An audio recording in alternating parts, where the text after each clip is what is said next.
Hello aspirants, स्वागत है आप सबका स्टडी केम कैंपस में। और जैसा कि आप लोग देख सकते हैं कि आज एक नए प्रैक्टिस सेट के साथ, और वो भी रिलेटेड टू सिनोनिम।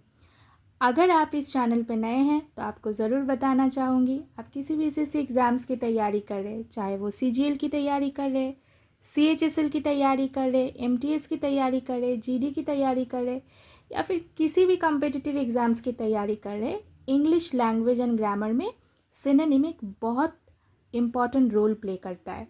और हमेशा सिनोनिम को याद रखना बहुत मुश्किल होता है। एस्पिरेंट्स को बहुत दिक्कतें होती है डिफरेंट वर्ड्स को याद रखना। तो देखिए प्रैक्टिस सेट के थ्रू कैसे हम लोग प्रैक्टिस करते हैं। तो बने रहिए। अगर आप इस चैनल पर नए हैं तो चैनल को ज़रूर सब्सक्राइब करें। अगर अच्छा लगे तो लाइक, शेयर एंड कमेंट भी करें। तो सबसे पहले समय को बिना गवाए देख लेते हैं, इंस्ट्रक्शन को पढ़ लेते हैं। Select the most appropriate synonym of the given word. तो यहाँ पे एक वर्ड दिया हुआ है. There are 4 options given and you have to choose the correct, or I can say the appropriate synonym of this given word. Our first word is guile. Guile. Listen to the pronunciation very carefully, क्योंकि pronunciation अगर आप सही से करोगे तो आप words का जो करेक्ट स्पेलिंग है उसे भी आप चुन पाओगे। मैं इसको लेके भी सीरीज़ आपके लिए लेके आऊँगी। गाइल, GUILE, आइल, गाइल, GUILE, गाइल। ओके, तो गाइल जो वर्ड दिया हुआ है इसका मतलब क्या है? देखिए, गाइल का मतलब है जब आप झूठ का सहारा लेके किसी को आप मिसलीड करते हैं। ठीक है, मिसलीड another मतलब कोई भी अदर पर्सन थ्रू अ लाई मतलब झूठ बोलना या फिर झूठ कहना। ठीक है ना, तो ये एक टाइप का क्या हुआ, ये एक टाइप का फ्रॉड हो गया। राइट, गाइल एक टाइप का फ्रॉड हो गया। तो ऑनेस्ट के साथ तो जाएगा नहीं, रिलायबल के साथ भी नहीं जाएगा। Someone who is a sincere person, he will always follow the route of honesty, not guile. right? तो deceit is our correct option here. तो हमारा deceit option जो है ये हमारा सटीक मोस्ट अप्रोप्रिएट सिनोनिम है इस पर्टिकुलर वर्ड का। अब डिसीट देखिए, डिसीट क्या होता है? डिसीट भी एक टाइप का चीटिंग होता है। बहुत चालाकी के साथ अगर आप चीट करो किसी के साथ तो वो क्या होता है? डिसीट होता है। ठीक है, डिसीट होता है वो। तो इससे जो वर्ड रिलेटेड है, कनिंग, चीट, ये सब वर्ड डिसीट से रिलेटेड है। ओके, चलो moving to the next question. Our next question is bleak. Bleak, आपने लीक तो सुना होगा ना? लीक, इसके आगे बी ऐड करिए। देखिए मैं आपको याद करा दे रही हूँ।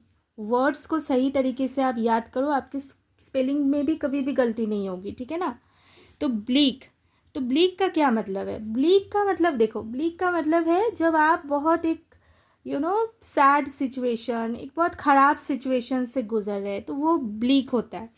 ब्लीक मतलब बैड और ग्लूमी सिचुएशन और कंडीशन। ठीक है, ऐसे याद रखो। ठीक है, ओके। तो देखो, ब्लीक अगर सैड और ग्लूमी कुछ लगे, मतलब जो एकदम मन खराब है, ब्लीक, तो उसके साथ जॉयफुल तो होगा नहीं, मेरी मतलब आनंद, ये भी नहीं होगा। फेस्टिव में हम लोग बहुत जॉयस मूड में रहते हैं, बहुत खुश रहते हैं, तो ये भी नहीं होगा। तो इसका सही ऑप्शन क्या है? Murky, murky. So murky is the correct option here. Okay, चलो moving to the next question. और next question is latent. Latent, देखो टेंट याद रखना और लेटेंट, लैटेंट नहीं होता है, ये लेटेंट होता है। ठीक है, चलो अब लेटेंट का क्या मतलब है? लेटेंट का मतलब है जो एक टाइप का मतलब कभी यूज़ ना हुआ हो, अनयूज्ड। ओके, ठीक है। तो देखो यहाँ पे एक वर्ड दिख रहा है सीधे तरीके से, डॉर्मेंट। डॉर्मेंट का मतलब क्या है? मतलब जब कोई वर्क अगर सस्पेंडेड हो जाए, इनएक्टिव स्टेज में हो जाए, ठीक है, तो उसे हम लोग डॉर्मेंट बोलते हैं। ओके, उसे हम लोग डॉर्मेंट बोलते हैं। तो लेटेंट लेटेंट और डॉर्मेंट सही जा रहा है, ठीक है। अच्छा, क्योंकि डॉर्मेंट अगर इनएक्टिव स्टेज में है तो वो भी अनयूज्ड ही है for the time being, right.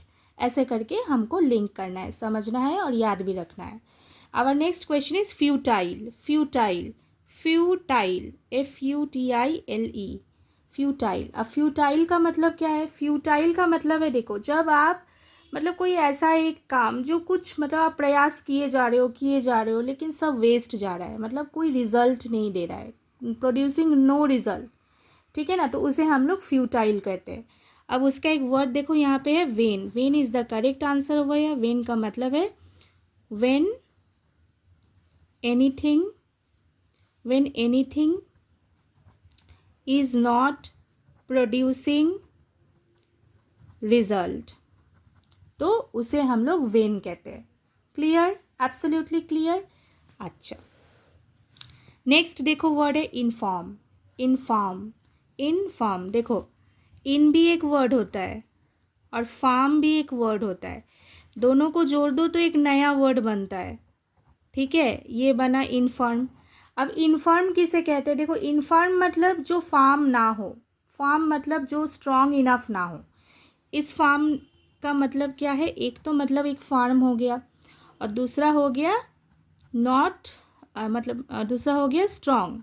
अब इनफर्म मतलब जो स्ट्रॉन्ग ना हो, ठीक है, तो उसे हम लोग इनफर्म कहते हैं।